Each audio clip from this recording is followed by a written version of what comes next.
Hey, everybody, welcome back into Winning Edge Football, your favorite podcast, talking all sports and football, pretty much, mainly football, right?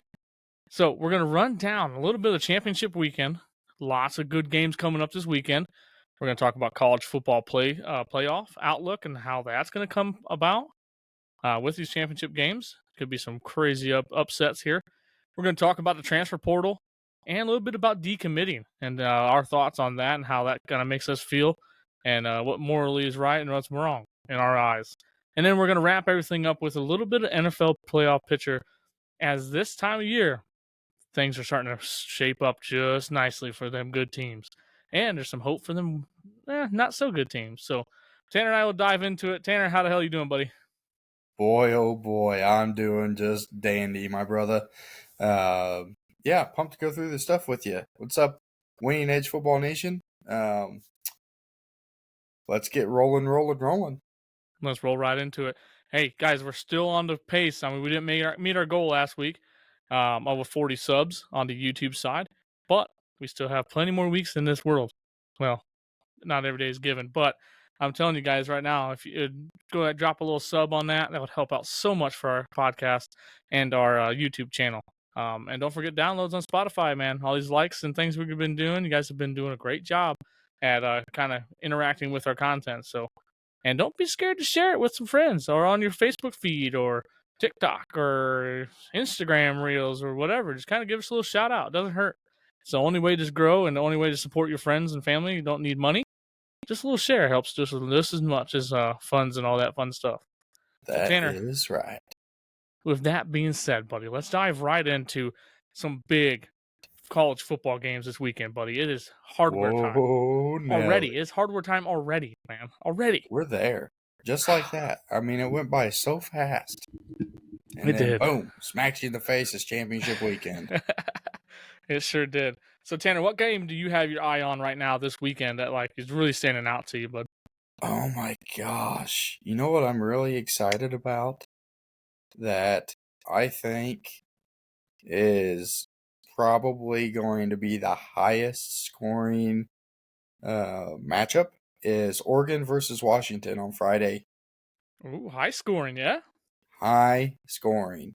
No more defense in the Pac-12, you think? You got Penix and you got Bo Nix squaring up, both rocket launching, crazy sons of guns. And I think it's going to be a big-time shootout. You know one thing I haven't noticed, or I just noticed? Bo Nix literally only has 2 interceptions on this whole season. Yeah. That's nuts. Very similar to old Jordan Travis. Right. Oh, well, not R.I.P. as in he's passed away, but rest in peace as in he's not playing college football anymore. We talked about that on the last episode. If you haven't checked that one out, it was a great episode. Thanksgiving. We talked all kinds of fun stuff, so go ahead and give that one a listen and then jump back into this one. It'll be good to go. But how is Bo Nix and Michael Penix Jr.? I don't know. They're saying Michael Penix Jr. is better in the sense of Heisman chances to win the Heisman. Tanner, I don't understand how that is, man. Well, these stats are just. I'll say his story is a little more. I don't want to say like, oh, this guy's more unique than the other guy, but I think his upbringing within the college football realm is a little more unique than what Bo Nix's was. I mean, if you look at where Penix started, IU, wasn't it?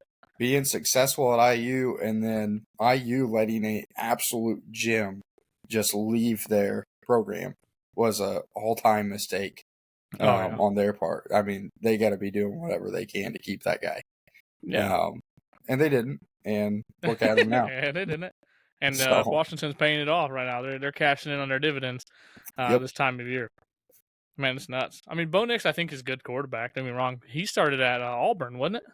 Mm-hmm. Yep. Auburn. I remember he played there for a little bit. This is his second year or third year at Oregon.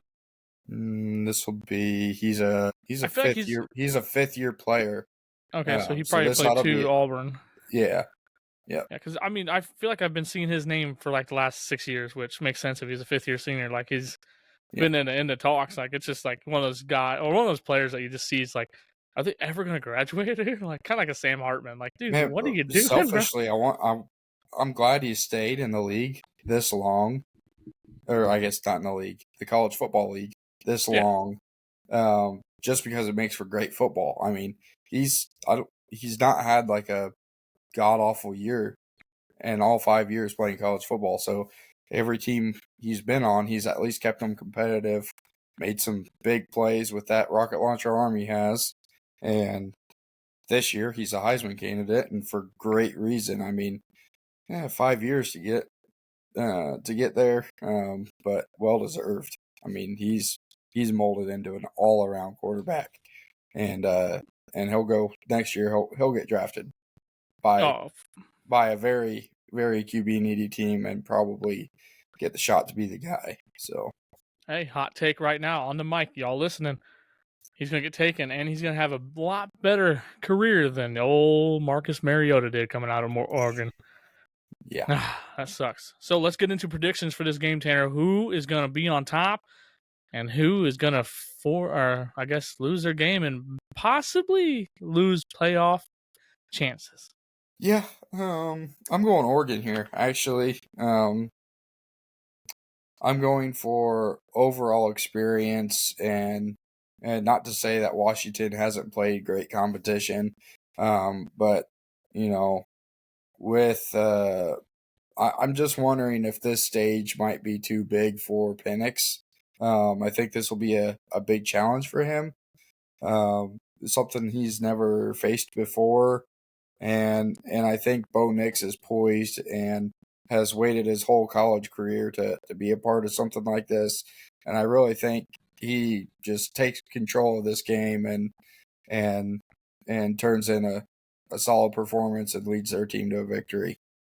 Yeah, I'm with you. So let's lay the land a little bit here. Pac-12 championship game. Oregon Ducks going against the Washington Huskies. This game is getting played at Allegiant Stadium in Las Vegas, Nevada, where the Raiders play. Now, let me tell you all something about this. That stadium is beautiful, and it's inside. Great turf. Oregon's a fast team. Washington's a fast team. Like Tanner said, this is gonna be some points all over the freaking board, man. And I'm looking at it here. I'm trying to make a decision as we talk right now. And yards passing per game, Washington's second, Oregon's first. Yards per game, Oregon's first. Points per game, Oregon's is 16th, Washington's 88th. Points per game, second for Oregon and 14th for Washington.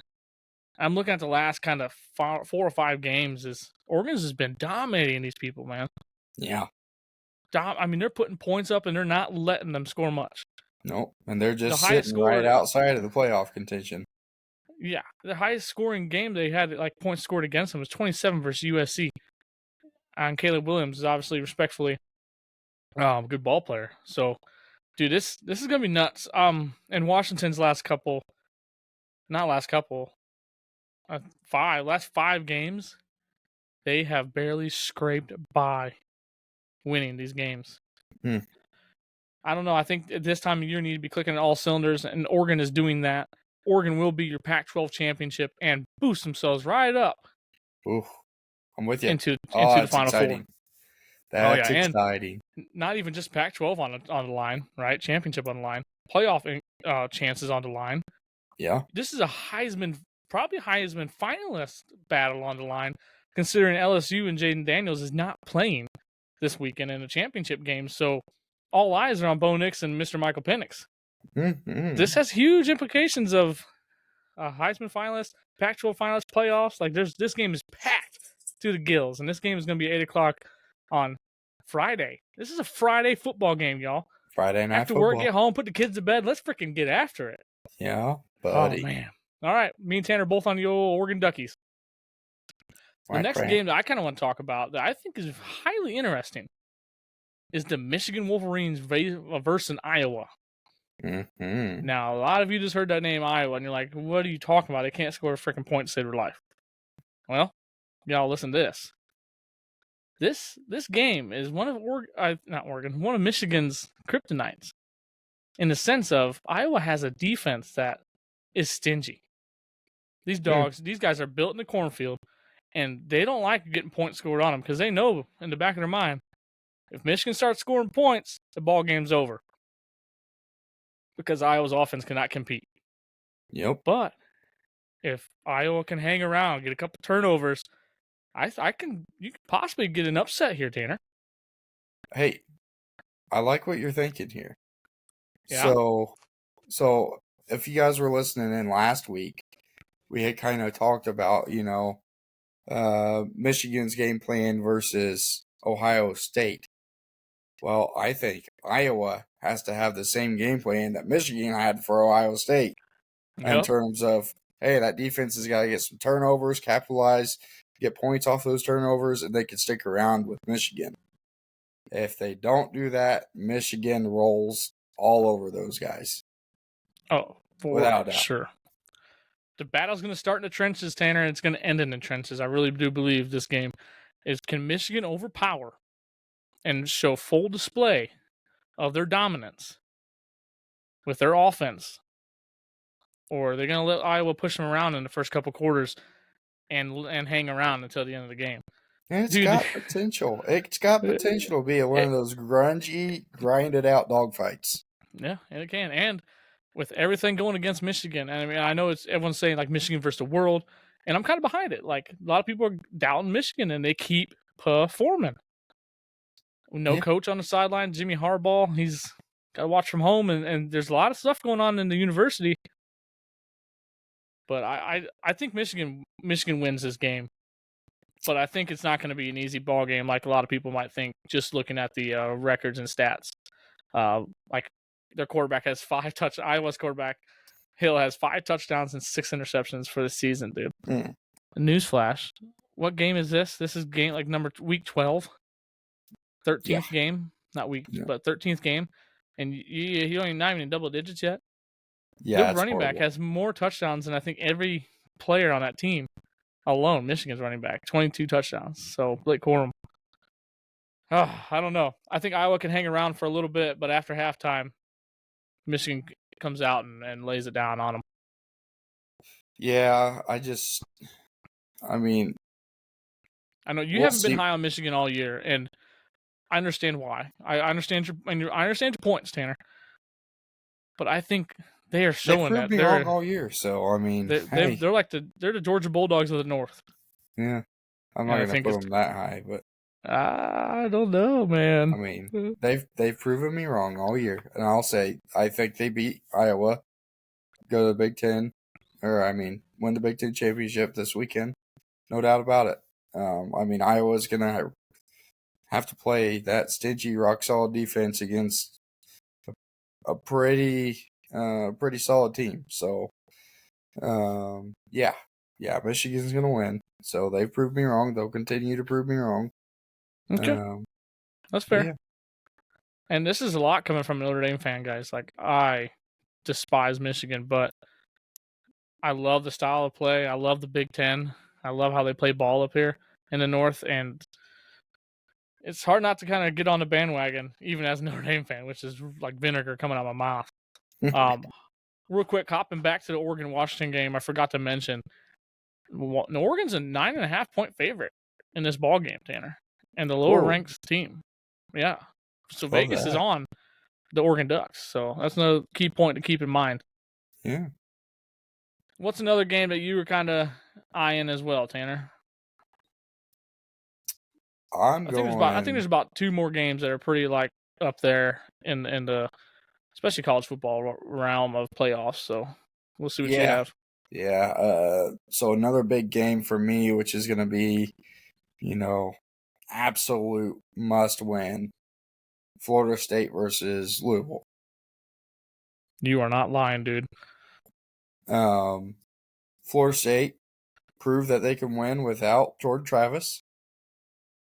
And I think they solidify their college football playoff position by beating Louisville on Saturday. Yes. I really do. I think it's shit or get off the pot time for Florida State.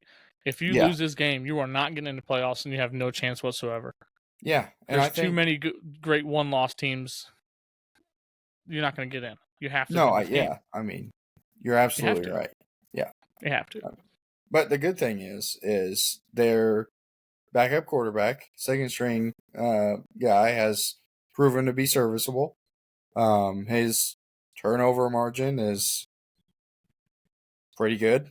When he's stepped into the games, he's made the plays necessary to win the game. So, I mean, from a backup standpoint, he's doing everything that they ask of him, and they're proving to win. So, I think they go in and handle their business against Louisville, and we'll see what they can do in the playoffs. Now, my question is, how are they going to fare in the playoffs when they get in? Because, I mean, I've been high on Florida State all year, but Jordan Travis was a big part of that. I don't know if they have the same offensive magic with, QB2 as they did QB1. Yeah. I mean, and they're undefeated for a reason, and Jordan Travis is a big reason of that. But you can't look past the quarterback position, as it is probably the most important position on the field. And honest to gosh, like everyone, you can say otherwise, but I personally believe the quarterback position is really going to do it. And like you're saying, if you throw the backup in, even if he's serviceable, he might be able to scoot past this game.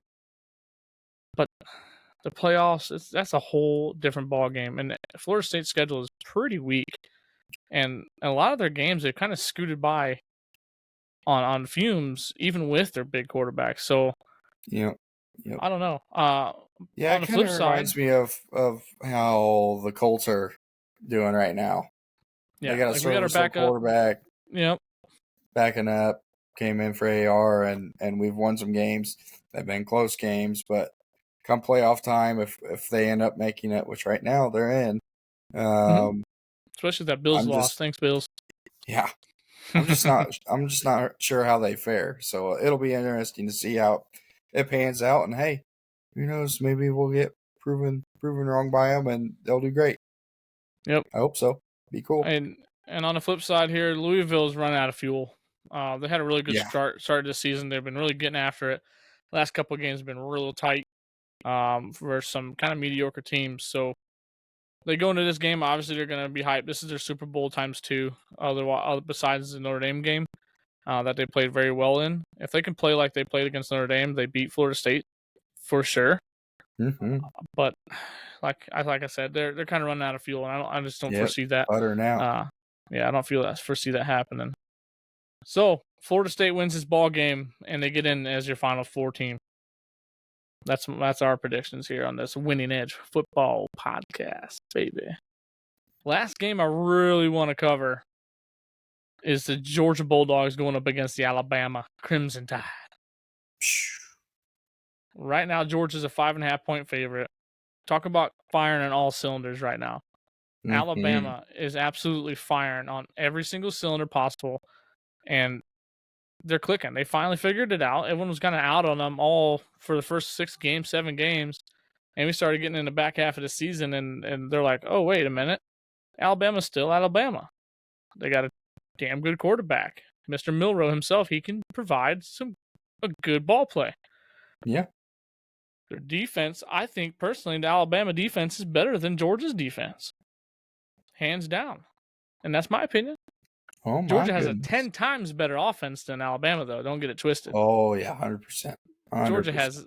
Georgia has every single weapon you can possibly have on the on their side. So yeah, they have the offense. Yeah, they have the team to beat, obviously, with the back-to-back national champions and undefeated going into this SEC championship game. Ranked number 1 all year long, baby, just like I predicted. Mm-hmm. I said it. But you can't overlook Alabama. I'm picking the upset here. I think Alabama wins this ball game. Oh, I think Alabama wins this ball game, Tanner. No. Georgia Bulldogs winning that championship game by 20. By 20. They're going to 20 ball Alabama. That offense is too deadly. I don't give a rat's ass about the defensive play in this game. Alabama can't hang with the number 1 ranked team in the nation. Yeah, they've been playing great these last few weeks. I'll give them that. No, but what happened at the beginning of the season can come back and haunt them because, they've proven to not play very well at times. And I think Georgia is going to be overwhelming for them. Old Saban's going to get frustrated with his team, Oh and those boy. boys are going to crumble under pressure and lose by 20. Okay. All right. If you say so. I'm saying Tanner. it. Oh man, I don't know. Saying Alabama. it and praying it. Alabama, in my mind, still wins this ball game. So let's hypothetical. Let's kind of move towards this college football playoff, and let's see. Let's predict based on our predictions. Let's lay the land here real quick. Yep. Let's say Alabama wins. Okay. It's not knocking Georgia out of the Final Four. There's no way in hell. Nope. No way in hell. They maybe jump down to 3. Yeah. So let's do this. Alabama wins. Texas wins versus Oklahoma State, and Mhm. Oregon wins. How does the top 4 look after that? Who do you put in there? Ugh. If Oregon beats Washington, they got to be at least number 4. But if Florida State's undefeated, you have to put them in the playoffs, I feel like, as a conference champion at 13-0. Yep. Yeah. I mean, it'd And be if Alabama knocks Georgia a off, disservice to do that to them, okay. I think. Texas doesn't make it in whatsoever, even if they win a Big 12 champion. I don't think No, they no, can. no. I don't think they make it If in. Bama beats Georgia and Texas wins the championship, I'm still not putting Bama in the top 4. Really? No. You putting Texas above them? Yeah. I mean, they did beat Alabama. I mean, that's like their biggest game of the year. Right. Yeah. It's really their only big win. I'm going, if that happens, I'm going Oregon, Texas, Georgia, Michigan. Okay. All right, I got. No. Sorry. What did I say? I said Oregon, Texas. Oh shit, that does make it hard.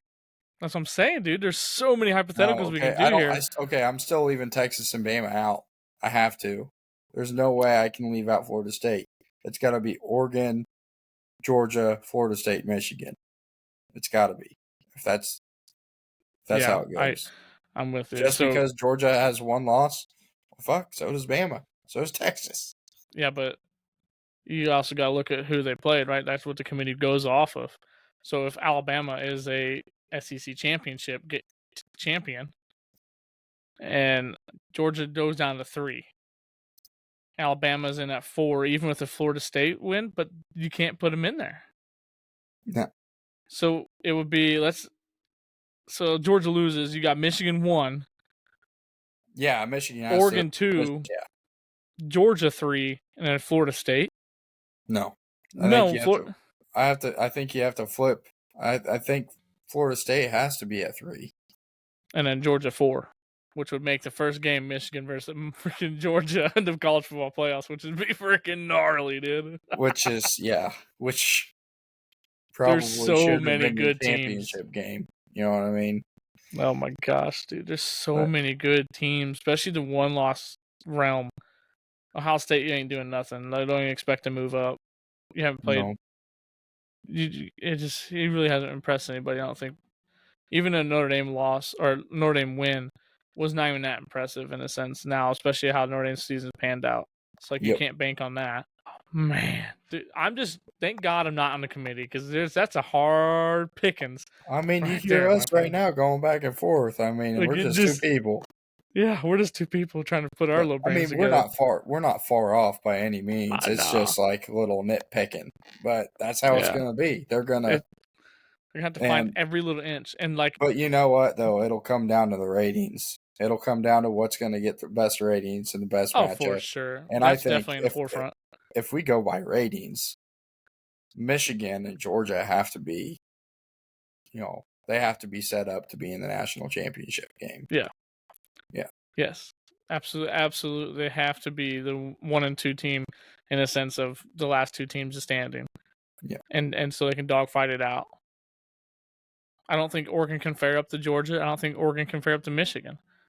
So setting at 3 or 4, Oregon, I don't think Florida State can touch either Michigan, Georgia. No. So it's really a toss-up. But do you think the committee – oh, man. Do you think the committee knocks the ACC champion undefeated out of the top 4 to throw an Alabama in? Wouldn't it be insane? I think the whole Atlantic Coast Conference catches on fire if that happens.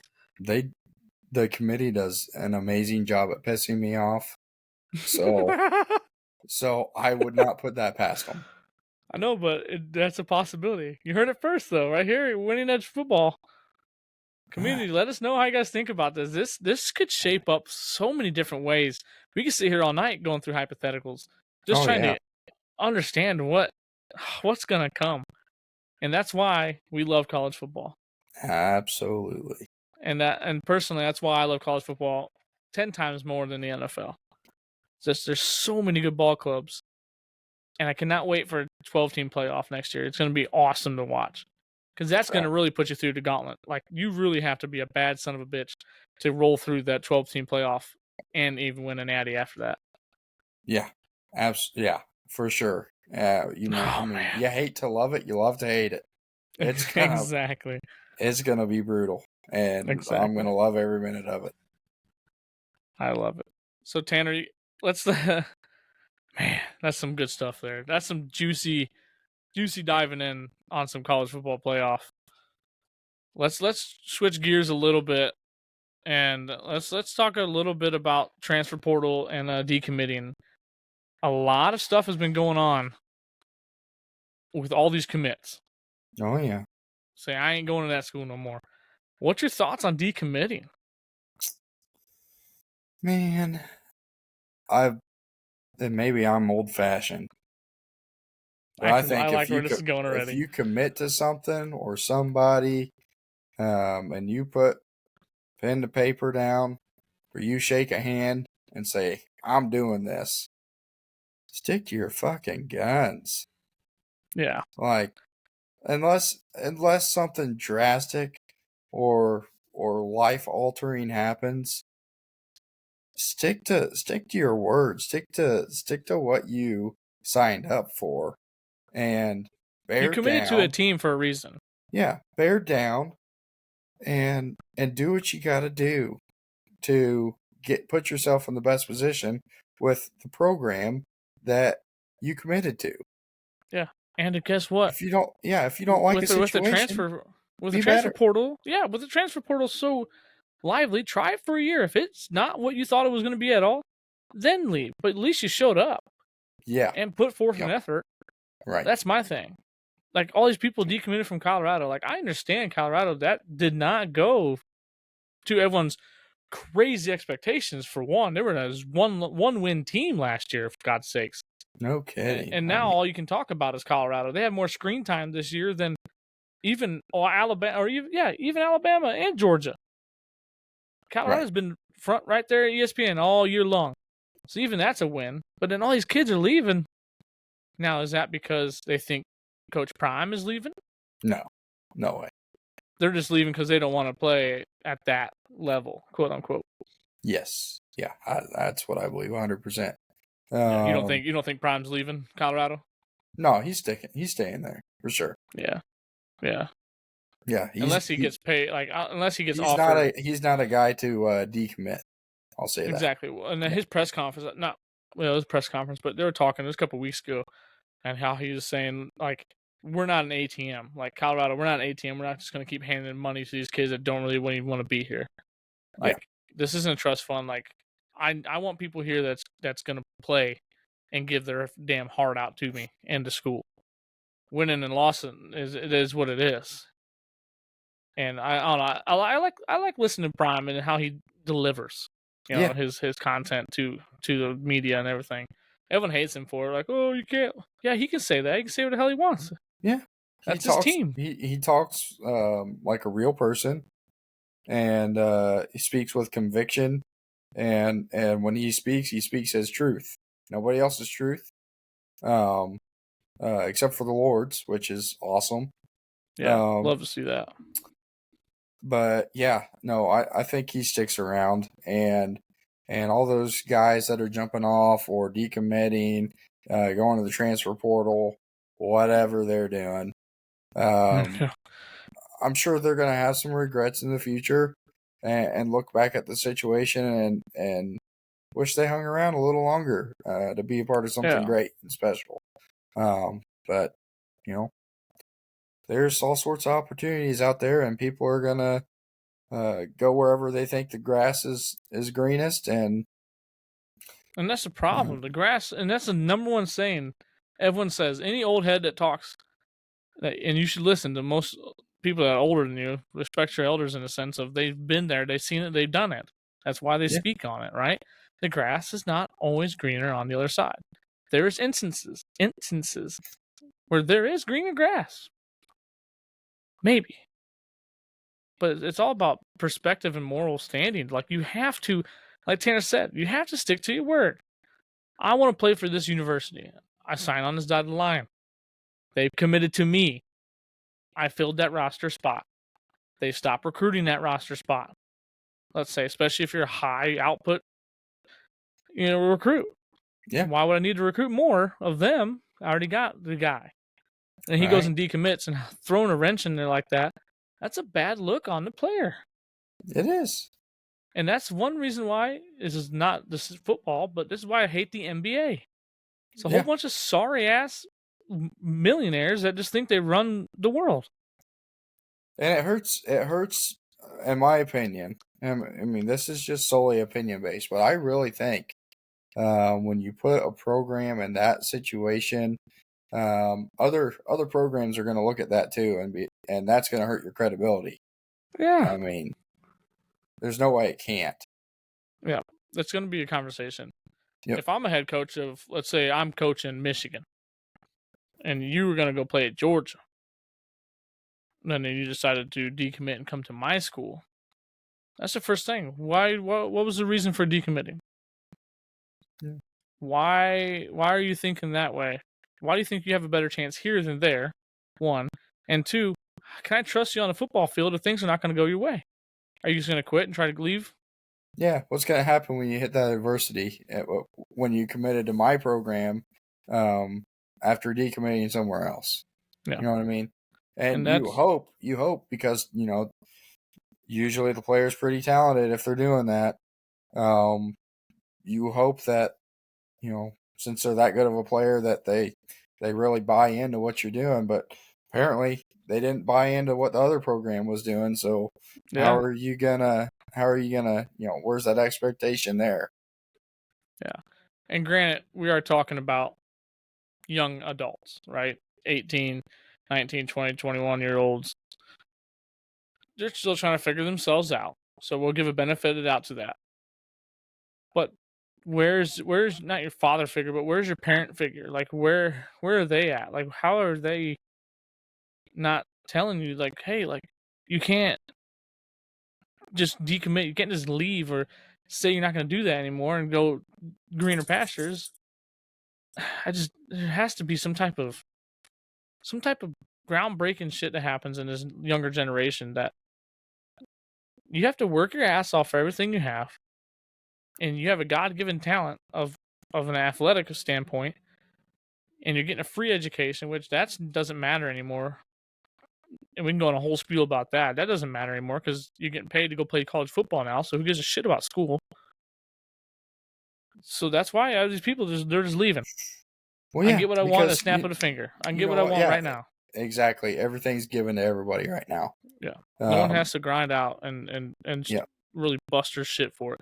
And the people that are, they're not given the opportunities anymore because all these crybabies, they want to get paid. They want to go here. I want to go there. So let's say I'm a quarterback. I worked my ass off. I'm a junior. I'm going into my senior year, and then all of a sudden this 5-star commits to our team now because he didn't get the chance to play at the big school, so now he wants to come to little school, and now I get ran out of my senior year after the team that I built. Yep. Like, that's the scenarios and shit that's happening in college football. Great for ratings. Everyone loves it, right?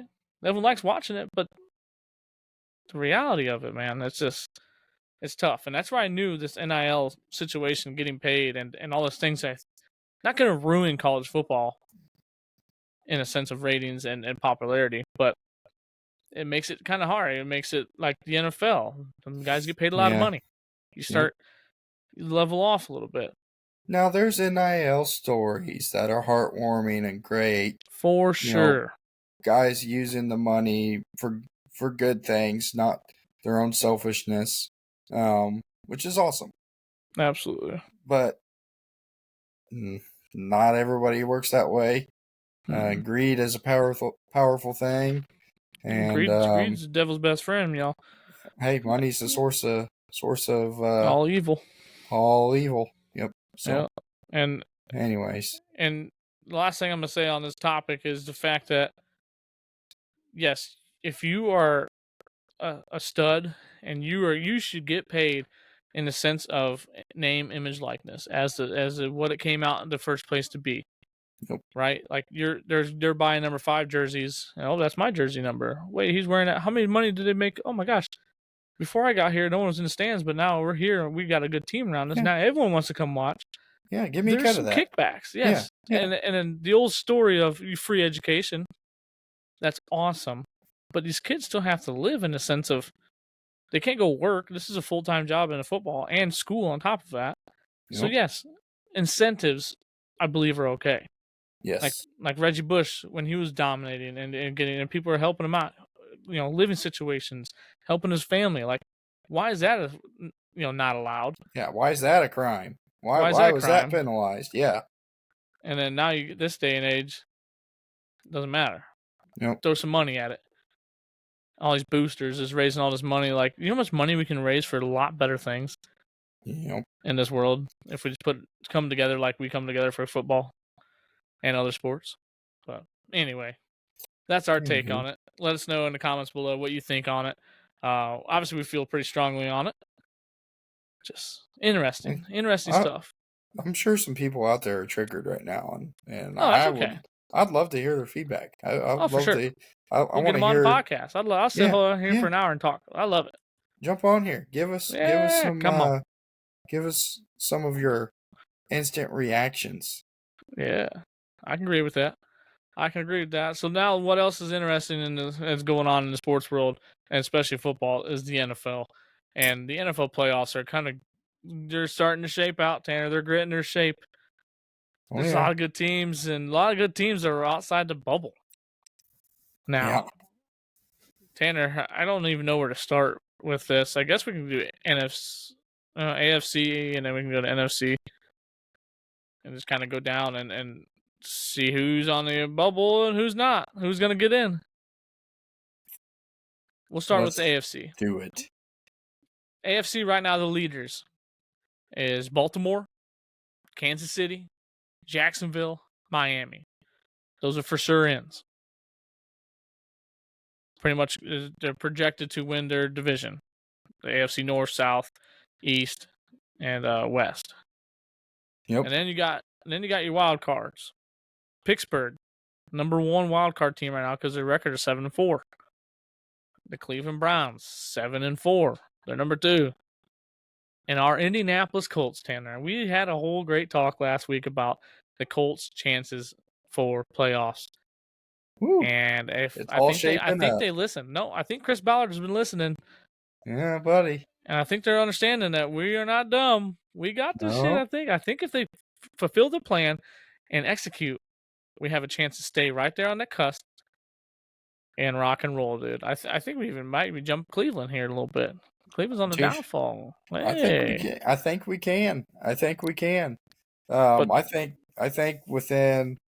a 3-week time span, we might get to the number 5 spot. Yeah, first out. Yeah.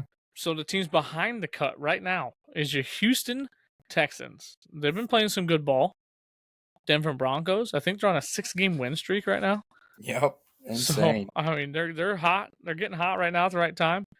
And Buffalo, I don't know what's going on in Buffalo. Not hot. Something's not right over there. And then Cincinnati, and then going down the list from there. But Cincinnati, your quarterback's out. There ain't no way there's no way. If anything, Denver sneaks in to the wild card playoff range. Yeah, I Man, think there's Denver. I think Denver's got a real shot. To be honest, Buffalo isn't impressing me this year. They've their offense is shaky, real shaky at times, it's and shaky, and it's shaky at the hand of Josh Allen. yeah, I just yeah, don't think he's taking care of the ball, and the ball is the program. Like the ball is the most important part of the football game. That yep, determines how you score.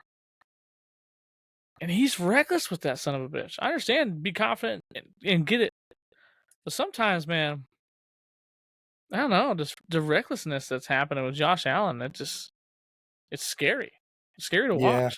yeah. And I think that the whole offensive unit is lacking some cohesion. They're just not all on the same page, and No, you can see that in the game.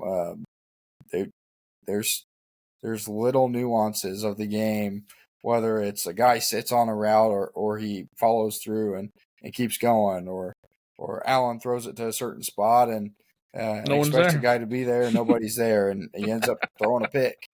Um, but a lot of it comes down to, like you said, ball security. Can't Gotta, be turning the gotta ball take over care so of much, football. man. Gotta take care of that football. So Tanner, on the AFC side, who do you think? I don't know. Who do you think? I mean, we're forecasting quite a bit out ways out, but AFC Championship game. Who do you think's in it? Mm, Looking at what we got right now. I think AFC Championship. Oh, that's tough. Kansas City versus Miami. See, I was thinking possibly Kansas City versus Miami, But but I say I that. think we're going Baltimore Miami. I, see, I'm saying I said Miami. Now I'm thinking about it. The playoffs, it gets cold, and you got to be a really disciplined football team when it starts getting cold. Yeah, yeah, And who's going to be the hard knot? Like the defense is going to be what helps. Now, getting Jalen Ramsey back from Miami is stellar. Like it is oh, huge. huge. Like that's a hell of a asset in the sense of you're not throwing to whatever side he's on. Like you just know better. Even an NFL Yeah, quarterback, yeah. like it's tough. Their D line They're, is cooking. Like their dude, defense is but looking good. the thing is you gain a stud and you lose a stud. Yep. Remember, Phillips is out now. Looked Yeah. like he ruptured his Achilles.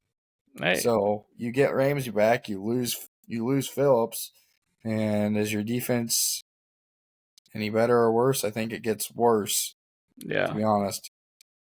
Yeah. And so then, like we're going into the winter, the cold months, and they really grind out games where like your defense has to win your ball games for you. And I think Baltimore has shown that their defense is hungry and they're playing well. And also Kansas City's defense. They get overshadowed by Patrick Mahomes every week, Yeah. Yep. but they're in it because they give the ball right back to Patrick, Yeah. right back to that offense. So it could honestly be Baltimore and Kansas City in their finals as well. Yeah, I can't fight that too much. Now, if you'll remember, when we first started talking about super early Super Bowl predictions, Oh yeah. I had San Francisco and Miami going all the way. Um, so I'm going to stick with Miami making it to the championship just to Okay. push that prediction along. I think we talked about it a little bit. The defense is going to struggle a little more without Phillips there on the edge, rushing that passer and Yeah. making big defensive stops. But he's not the end all be all for that defense. They're still a pretty solid unit. Um, but man, yeah, I mean I think it's a toss up. I think Baltimore is the shoe in my opinion, for the Okay. championship game. All right. Let's jump over to an NFC side here. You got your Philadelphia Eagles at 10-1 as your number one pretty much seed. San Francisco following them, Detroit, and then Atlanta as the NFC South winner Hmm. right now. They're 5-6, so it's tough. But then Yeah. you got your wild card looking out. Number one is Dallas, rightfully so, good ball club. Yep. Seattle, they could be in the mix. They're sneaky. Minnesota is on above the bubble right now. Yeah, they don't deserve to be there. No. No. I think, man, the NFC sucks. There's I like mean, 4 it's good teams. That's it. yeah. Damn, that's rough. People are gonna get on me on this one. Uh-oh. I think we're looking at the Eagles hitting some bad luck here. Well, San Francisco is going to beat Philly in their matchup this weekend. and this weekend's matchup is huge because And San Francisco did not get a fair shot as the no, whole injury bug and the whole world collapsed on them in the freaking playoff game last year. yep, So it's going to be an awesome game to watch. Continue. yeah, no, I mean that you're saying you're taking the words from my mouth. Yeah, I mean this is going to be great. I think San Francisco is going to be hungry for this game. They've been looking forward to it all season, and I think it's a home game for San Fran. Those fans are going to be popping. I think this is the turning point for Philadelphia, and in terms of how the rest of their season goes. And I think we're going to see an AFC championship of the San Francisco 49ers and the Detroit Lions. Correction, Tanner, real quick. They're playing at Philadelphia at the Link. Oh, Lord. Are they really? Yes, they are. And it's supposed to be a nasty weather, rainy, coldy, nasty forecast. Well, I'm not going back on it. I must have looked at that wrong earlier. It's okay. I just wanted to correct you before we got too far. Because I was like, But no, I can still agree with you, though. San Francisco and Detroit is what you're saying? Yeah. Yep. Yeah, we don't have to go into the wild card. I mean, Dallas is going to jump in there, but I don't think with their what do you call it, mojo or whatever, they just can't win playoff games, and until they prove me that right, I'm just way off on that. But yeah, Philadelphia. If I'm going to go on the AFC side, like I was just talking about the defensive side of things, like their defense is not that good. Like it really isn't. No. They're gritty. Don't get me wrong. Like they're going to stay in games. It's going to be hard to push them off the field. But San Francisco, I think, is the complete team of the NFC. And it's most likely going to be Philly, San Francisco. I'd love to see Detroit get there. I think that'd be awesome. Oh, beautiful story. Absolutely beautiful story. But I think it's just been so long. And they might get ahead of themselves and kind of stumble on their feet and start tripping closer to. I hope not, because I love the Cinderella story, and I think, sorry, Dallas Cowboy fans, but like America's team says quote unquote Dallas, but I really think America's pulling for Detroit. And then what they've been putting together over there in old Michigan. So, but yeah, no, I'm gonna have to probably go Philly versus San Francisco for the AFC or NFC championship game. Far out predictions. Yeah, hey, Shaq Leonard set to visit with the Philadelphia Eagles. Wouldn't that be some shit? They could really use some help. Yeah, they can use some help on the edge like that. Yeah, for sure. He also visited with the Dallas Cowboys, who are playoff contenders. So we just talked about them. And why is all Colts players like Malik Hooker, T.Y. Hilton played for a little bit over like Colts just farming people over to Dallas? I guess I don't know. I don't know. Got to be some sort of connection there. But Leonard did not walk away with a deal from Dallas. So my expectation is that he does with Philly. To be honest, I mean, I think that's a great fit for him. He's familiar with. Why is it disappearing from my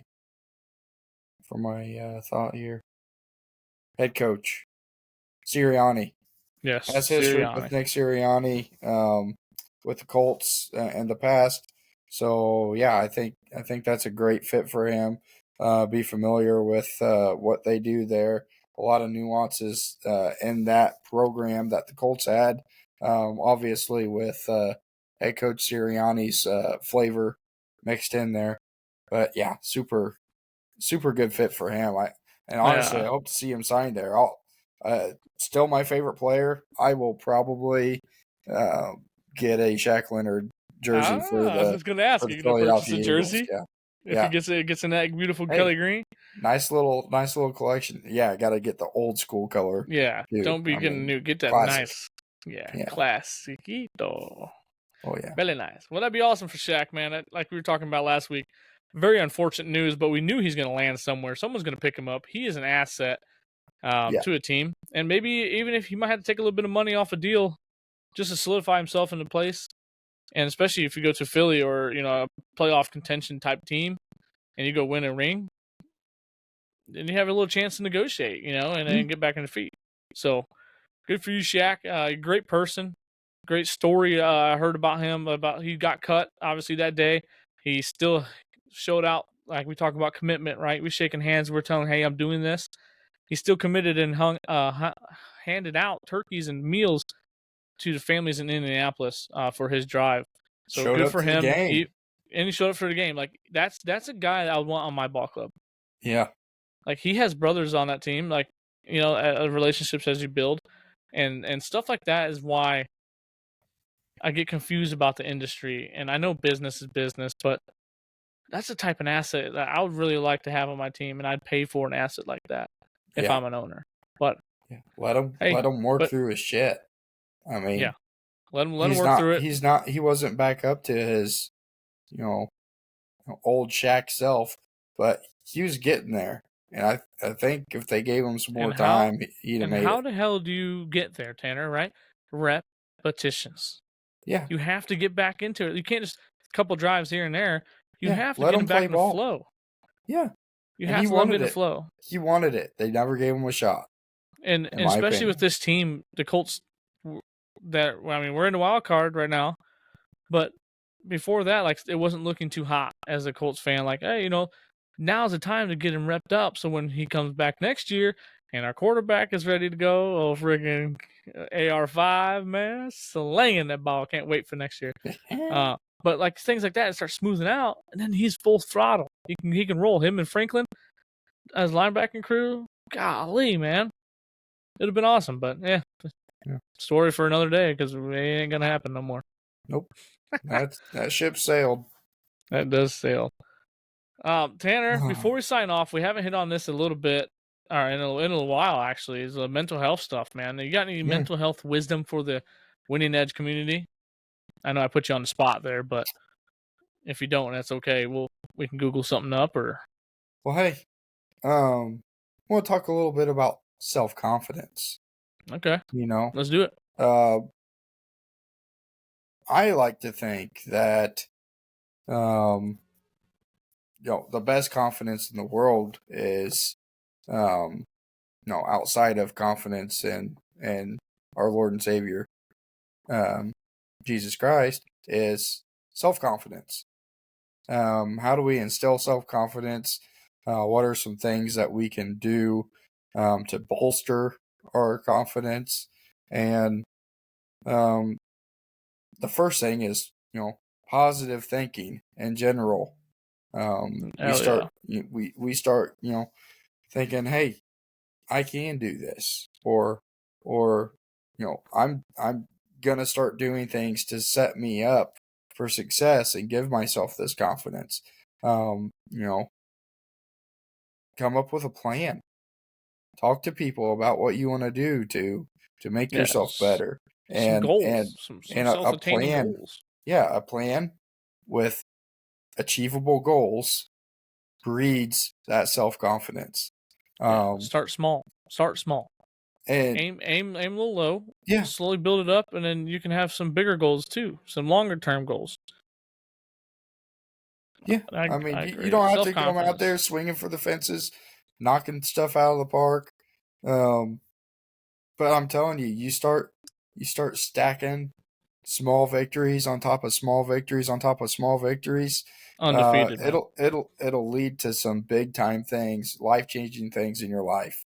And people will start to see your confidence just beam out of you and everything you do.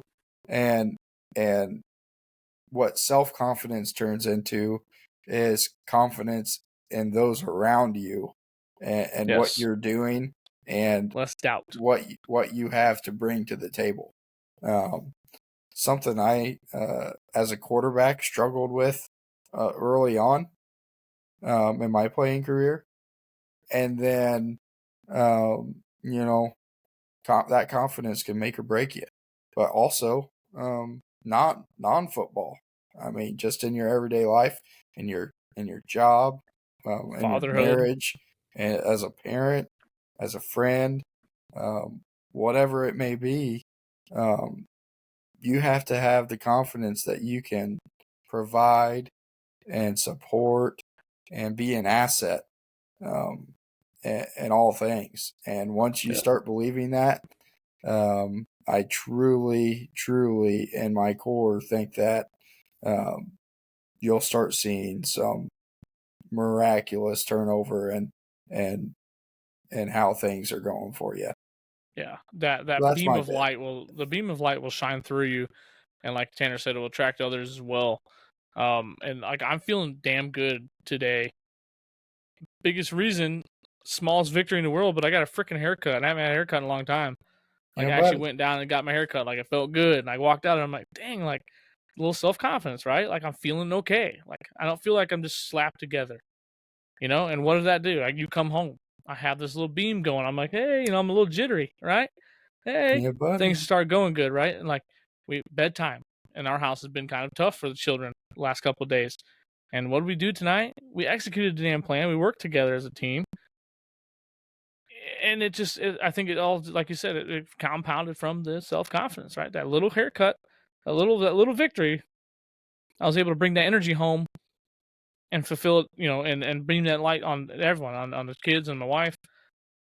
Got the baby down, scream a little bit, cry a little bit, got a baby down, and I'm like, fuck yeah, dude! Like I did that. Like Yeah, that is buddy. cool. Like that makes you feel good.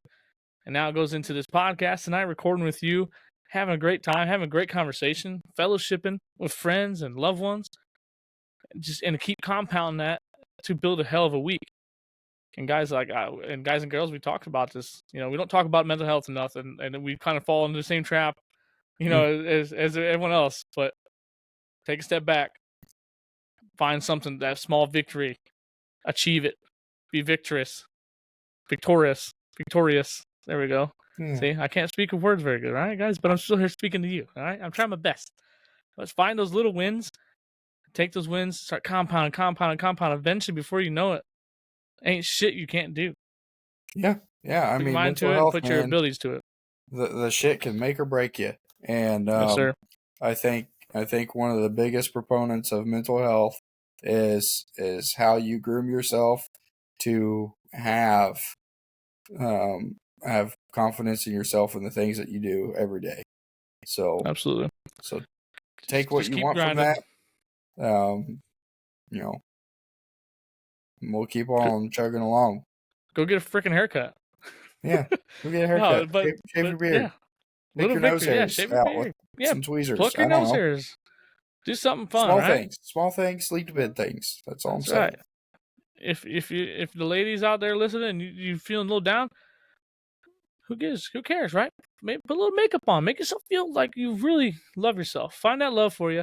Find those small victories, guys, and things are endless after that, and they'll Yeah, continue buddy. compounding. And here at the Winning Edge Football community, Tanner and I we're very proud of the team we built and the community of the following that we have.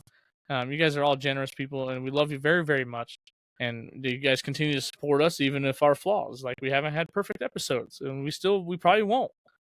Nope. And we don't have the greatest, you know, recruiting in a sense of like social media and an outlook like that. But we're slowly gonna get there. And with you guys, it's been so much fun being able to provide these videos to you guys and just a Heck little yeah. laughter, hopefully. Like I love getting kickback, Tanner, from some of the folks, and they're like, dude, that made me laugh a lot. I'm like, heck yeah, that was so much fun. Like just that smile, just that little quick, and then oh, someone actually listens, like because it's just sometimes it feels like it's just us talking, Yeah. and then we Hey. start getting that feedback, and it's just really fun, man. It's building blocks to more success.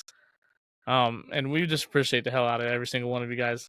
and girls that tune into us and give us your love. We appreciate you. Heck yeah. Love you, Zach. Love you, Winning Edge Football Nation.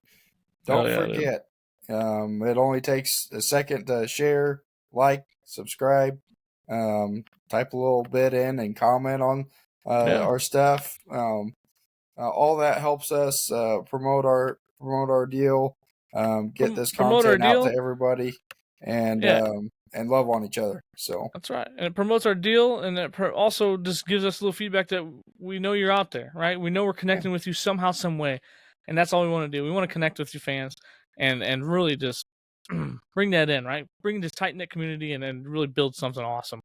And we're yes, on the right sir. path, Tanner.